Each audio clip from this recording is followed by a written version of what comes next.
کہ مالک کی بیٹی ملکہ کونین ملکہ فردوس بری کی شان سے زندگی گزار دی ہے۔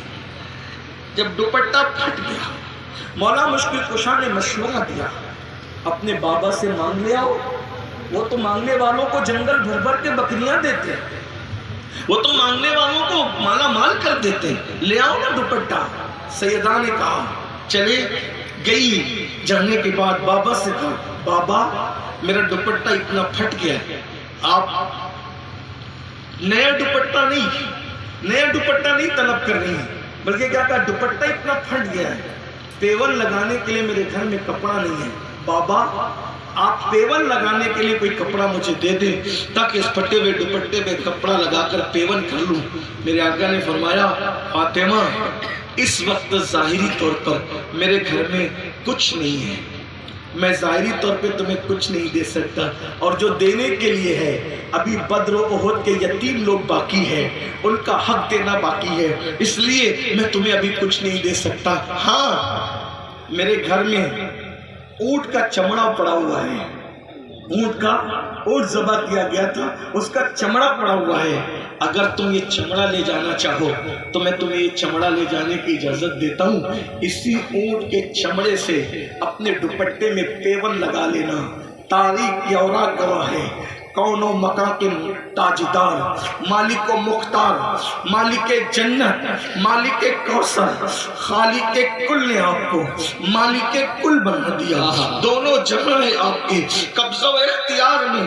اس رسول نے اپنی شہزادی کو اونٹ کا چمڑا دیا، بیٹی اسی سے دوپٹے پر پیون لگا لو۔ اللہ اکبر، سیدہ نے وہ دوپٹہ لیا اور پیون اس اونٹ کے چمڑے کا لگایا، اور لگانے کے بعد جب سر پہ ڈالا تو ڈالنے کے بعد جیسی چادر سر پہ آئی، حضور گھر میں آئے، بیٹی کے سر پر اونٹ کے چمڑے کا پیون دوپٹے میں دیکھ کر حضور کی آنکھوں میں آنسو آ گئے۔ سرکار روئے تو مولا علی روئے، مولا علی روئے تو سیدہ بھی روئی۔ آقا دیکھ رہے ہیں میری بیٹی کے سر پہ جو دوپٹہ ہے اس پہ اونٹ کے چمڑے کا پیون ہے، کسی کی بیٹی نے اس حال میں زندگی نہیں گزاری ہوگی۔ آقا رو پڑے، حضور کو روتا دیکھ کر کے سیدہ اور مولا علی بھی رو پڑے۔ دنیا کی نعمت ہے محمد اور آل محمد کے لیے تو آخرت کی نعمت ہے۔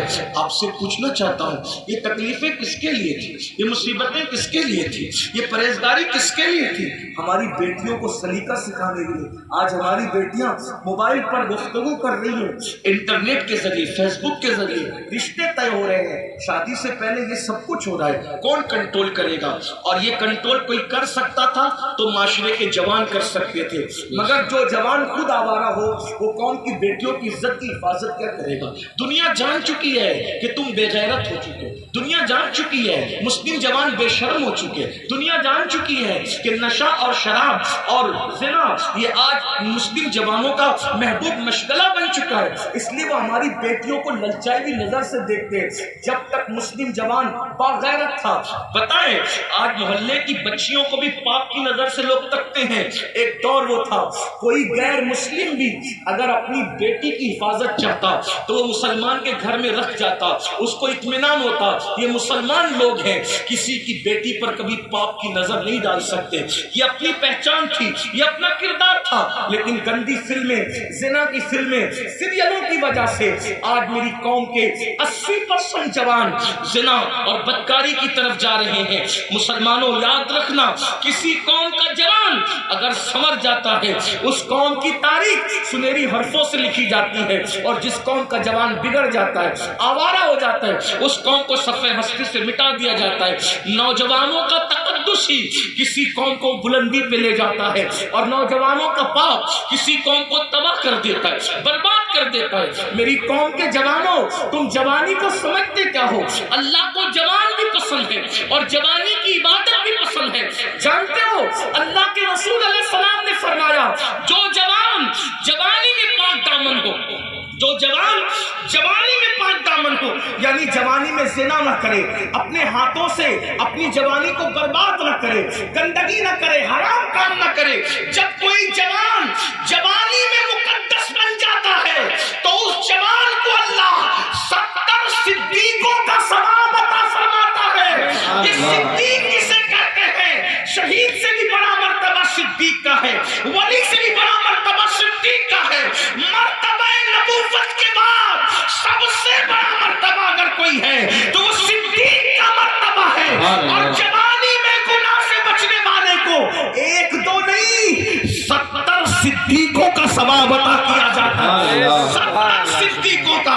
اور ایک بات یہ بھی کہہ دوں، اگر جوانی میں پاپ کرو گے، زنا، لڑکوں کے ساتھ برائی، بدفعلی، جرم، بہت ساری چیزیں، میں حیا کے پردے میں ہی بول سکتا ہوں، مائک پہ بہت اوپن گفتگو نہیں ہو سکتی، ڈر بھی لگتا ہے، دل بھی نہیں چاہتا، لیکن مجبوری ہے۔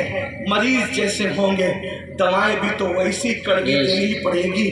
بڑی معذرت کے ساتھ جس طرح زنا عام ہو رہا ہے لڑکوں میں، نوجوانوں میں، ویسی بدکاری، دوست تو دوستی، اب اس لیے پہلے دوستی ایک دوسرے کی مدد کے لیے کی جاتی تھی، ہیلپ کے لیے کی جاتی تھی، ایک دوسرے کے سکھ دکھ میں شرکت کے لیے کی جاتی تھی۔ اب لڑکے دوستی آپس میں اس لیے کرتے ہیں کہ ایک دوسرے کے ساتھ بدی کریں، بدکاری کریں۔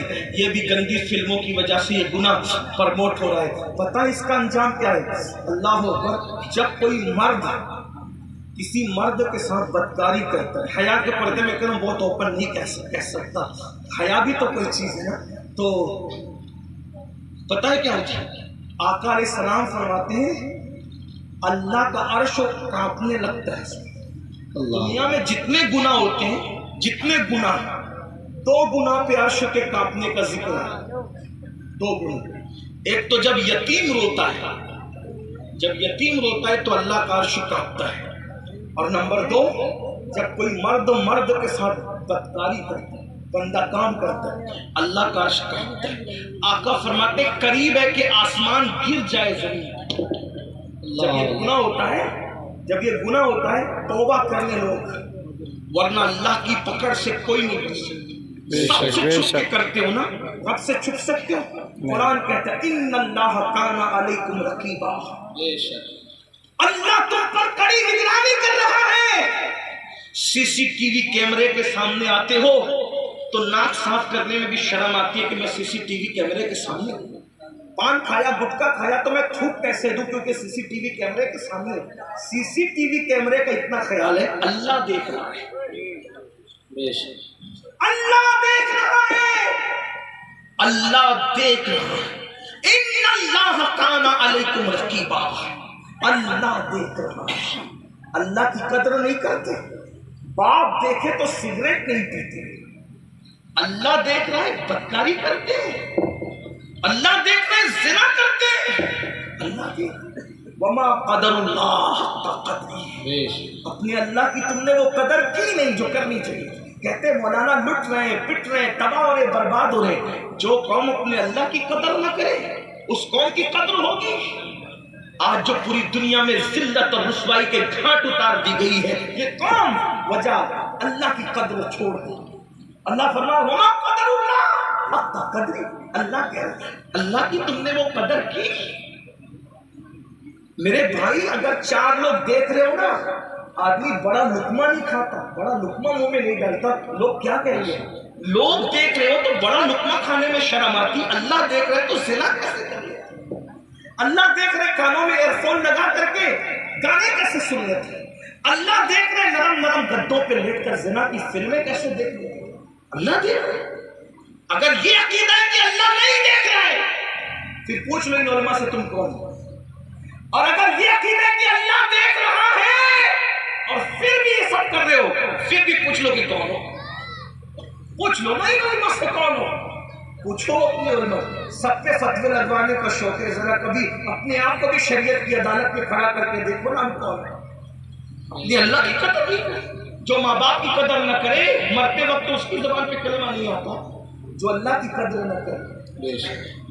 بتاؤ ایک دن مرنا ہے میرے بھائیوں، میں تمہیں بددعا دینے نہیں آیا، کوسنے نہیں آیا، تمہیں خواب سے بیدار کریں۔ اللہ کرے کوئی سوتا بہت چاہے، سونا جنگل رات اندھیری، چھائی بدلی کالی ہے، سونے والوں جاگتے رہیو، چوروں کی رکھوالی ہے۔ اللہ اکبر۔ میرے امام نے بہت ٹکڑا روتے ہوئے کہا تھا کہ بڑے دکڑے کے اور بڑے دکھ کے ساتھ امام کہتے ہیں اور بہت افسوس کے ساتھ کہتے ہیں کہ وہ کہتے ہیں کہ ہمیں کیا ہو گیا، ہمیں کیا ہو گیا، کس بلا کی میں سے ہے سرشار ہم، کیا پی لیا ہے، کیا پی لیا ہے، کس بلا کی میں سے ہے سرشار ہم، دن ڈھلا ہوتے نہیں خوشیاں۔ یہ جوانی پر غرور گھمنڈ کر کے گناہ کرتے، دولت پر غرور گھمنڈ کر کے گناہ کرتے، زندگی پہ غرور گھمنڈ کر کے گناہ کرتے ہو۔ ایک دن موت ہے، جوانی بھی جائے گی، زندگی بھی جائے گی، موت کی تلوار سب کے سروں پہ، میرے بھی اور آپ سب کے سروں پہ لٹک گئی۔ ایک دن موت کی یہ تلوار ایسا حملہ کرے گی جسم اور روح کا رشتہ ٹوٹ جائے گا۔ اگر اچھا عمل نہیں کیا نا میرے بھائی، اس جسم میں کیڑے چلے گئے۔ جا کے یہ تو نہیں کہہ سکتا کسی قبر کو کھول کے دیکھو، قبر تو کھولی نہیں دیکھ جا سکتی، لیکن جو قبریں کھلی ہے نا پاپیوں کی، معلوم کر لو، تحقیق کر لو، اس جسم میں کیڑے چلے، نرم نرم گدوں پر گندی فلمیں دیکھنے والوں جوانی کے نشے، اس جسم میں کیڑے چلے۔ سوچو مکھیاں پیشانی پہ بھنبھناتی ہے تو آدمی کی نیند کھل جائے، اپنے کمرے میں پنکھا بند ہو جاتا ہے تو آدمی کی نیند کھل جاتی ہے۔ چونٹیاں اور مچھر ہمارے جسم پر آتے ہیں تو انسان بے چین، ایک بار اتنی ننھی سی چونٹی کاٹ لے تو آدمی اس کی جلن کو برداشت نہیں کر پاتا۔ میری قوم کے جوانوں، اللہ کو ناراض کرنے والوں، اللہ کے غضب کو دعوت دینے والوں، جب اس جسم میں کیڑے چلے گئے کون بچائے؟ یہ دنیا بے وفا ہے، بے وفا ہے، کوئی ساتھ نہیں ہے، کوئی کسی کے ساتھ گیا نہیں، ہمارے ساتھ کوئی نہیں ہے۔ لوگ تو میت میں بھی نہیں آتے میرے بھائی، کس دنیا سے دل لگا رکھا، جگہ جی لگانے کی دنیا نہیں ہے، یہ عبرت کی جا ہے تماشا۔ یہ بے وفا لوگ ہیں جن سے دل لگا کر ان کے کہنے میں آتے گناہ کرتے۔ لوگ جنازوں میں نہیں آتے، غالب نے کہا تھا ہم نے مانا کہ تغافل نہ کرو گے لیکن خاک ہو جائیں گے، ہم تم کو خبر ہو گے۔ لوگ جنازوں میں نہیں آتے میرے بھائی، ہم نے تو کووڈ میں یہ منظر بھی دیکھ لیا کہ باپ کے جنازے میں بیٹا نہ گیا، بیٹے کے جنازے میں باپ نہ گیا، سوچو پیر کے جنازے میں مرید نہ گئے، مریدوں کے جنازے میں پیر۔ کون آئے گا ساتھ؟ کون آئے گا؟ کون آئے گا ساتھ؟ کوئی نہیں، بس سہارا دو ہے، ایک تو اللہ کی رحمت کا اور دوسرا آمینہ کے لال کا، اور دونوں کو ناراض کر چکے ہیں اللہ کی قدر، نہ اللہ کی قدر کی نہ رسول اللہ کی قدر۔ بولو، سوچو، غور کرو، تھوڑا تصور کرو، کمرے کی گرمی پہ اتنی بے چینی ہوتی ہے، قبر کی گرمی پہ کیا ہو؟ قبر کی گرمی کیسی ہو؟ کوئی کھڑکی نہیں ہو، کوئی دروازہ نہیں، دائیں مٹی بائیں مٹی، آگے مٹی پیچھے مٹی، مٹی مٹی مٹی، کوئی چادر اوڑھنے کو نہیں، کوئی تکیہ نہیں، کروٹ بدلنے کو جگہ نہیں، اور جسم کو کیڑے کھا رہے ہیں، کیڑے پڑ گئے جسم، آنکھوں کو کیڑے کھا رہے، وجود کو کیڑے کھا رہے۔ کیا گزرے گی؟ اللہ کو منا لو، اللہ کو راضی کر لو، چھوڑ دو گناہ۔ گناہ میں لذت تو ہے، عزت نہیں ہے، گناہ میں سکون نہیں ہے۔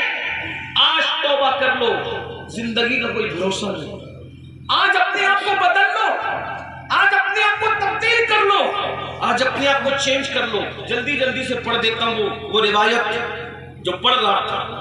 کیا حدیث پاک میں آتا ہے جب کوئی مرد کسی مرد کے ساتھ بدی کرتا ہے، بدکاری، عرش کانپتا ہے، قریب ہوتا ہے کہ آسمان زمین پہ گر پڑے، ایسے میں اللہ کے فرشتے کنارے کو پکڑ کے، آسمانوں کے کنارے کو پکڑ کے قل ہو اللہ کی سورت پڑھنے لگتے ہیں، اور اس وقت وہ پڑھتے رہتے ہیں جب تک اللہ کا غضب ٹھنڈا نہیں ہو جاتا۔ جانوروں میں بھی کوئی جانور نر کے ساتھ نہیں وقت گزارتا، یہ اس اعتبار سے صرف ایک ہی جانور ہے جو اسے سور کہتے ہیں، خنزیر۔ خنزیر مرد کے ساتھ بدی کرتا ہے، اسی لیے مرد جب مرد کے ساتھ بدکاری کرتا ہے تو مرنے کے بعد وہ سور کی شکل اختیار کر جاتا ہے، وہ قبر میں اس کی سور کی شکل کر دی جاتی ہے۔ اور اللہ کے رسول علیہ السلام فرماتے ہیں بعض فرشتے ایسے ہیں جن کو اللہ نے چونچ کی شکل دی ہے، پرندے کی شکل، جو مرنے والا مرتا ہے، بدایوں شریف میں مرے، مدینہ شریف میں مرے، کسی شریف میں، بریلی شریف میں، ممبئی میں، اندور میں، کئی مرے۔ حدیث پاک میں آتا ہے کہ جب مرد کے ساتھ مرد بدکاری کرنے والا مرتا ہے، ایک رات بھی اس کو اس کی قبر میں رہنے نہیں دیا جاتا۔ رات آنے سے پہلے پہلے وہ چونچ والے فرشتے اس کو اپنے منہ میں اٹھاتے ہیں اور اٹھا کر لے جا کر وہاں پھینک دیتے ہیں جہاں قوم لوط پر عذاب آیا تھا۔ یہ قوم لوط نے یہ برائی شروع کی تھی نا، تو یہ جن پہ عذاب آیا تو وہاں لے جا کے پھینک دیا جاتا ہے۔ اور قیامت کے دن جو لڑکے لڑکوں کے ساتھ بدکاریاں کرتے ہیں وہ جو اٹھیں گے تو قوم لوط کے ساتھ اٹھیں گے، سور کی شکل لے کر اٹھیں گے۔ اب بھی لوگ نہیں لرزتے، اب بھی لوگ نہیں کانپتے، اب بھی لوگ نہیں بدلتے، اب بھی لوگ توبہ نہیں کرتے۔ شادی سے پہلے بھی اللہ سے ڈرتے رہو، ناجائز حرام کام نہ کرو۔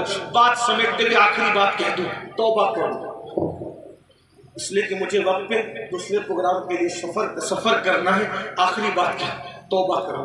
ابھی 2 اسٹیپ باقی ہے۔ شادی کرتے وقت کیا پوزیشن ہونی چاہیے، شادی کے بعد کیا پوزیشن ہونی چاہیے، اب وہ نہیں ہے کرتا، بعد میں کبھی انشاءاللہ، لیکن آخری بات توبہ کرو، بدل دو، معاشرے کو ہم سنواریں گے۔ دیکھو تقریر صرف معاشرے کو بدل نہیں سکتی، ہم لوگ معاشرے کا حصہ ہیں، ہم چاہیں گے تو معاشرہ بدلے گا۔ ہر آدمی کیا سوچتا ہے، تو سدھر، تو سدھر، تو نہیں، میں سدھر، میں نے سدھر۔ یا ایھا الذین آمنوا علیکم انفسکم، ایمان والو اپنے آپ کی فکر کرو، اپنے آپ کو سنبھالو، اپنے اور میں سدھر جاؤں میرے لیے بہتر ہے۔ ورنہ اگر میرے بھائی سدھر جاؤ گے نا انشاءاللہ کفن بھی میلا نہیں ہوگا۔ اگر سدھر جاؤ گے کفن بھی میلا نہیں ہوگا۔ قبر کے کیڑے تو بہت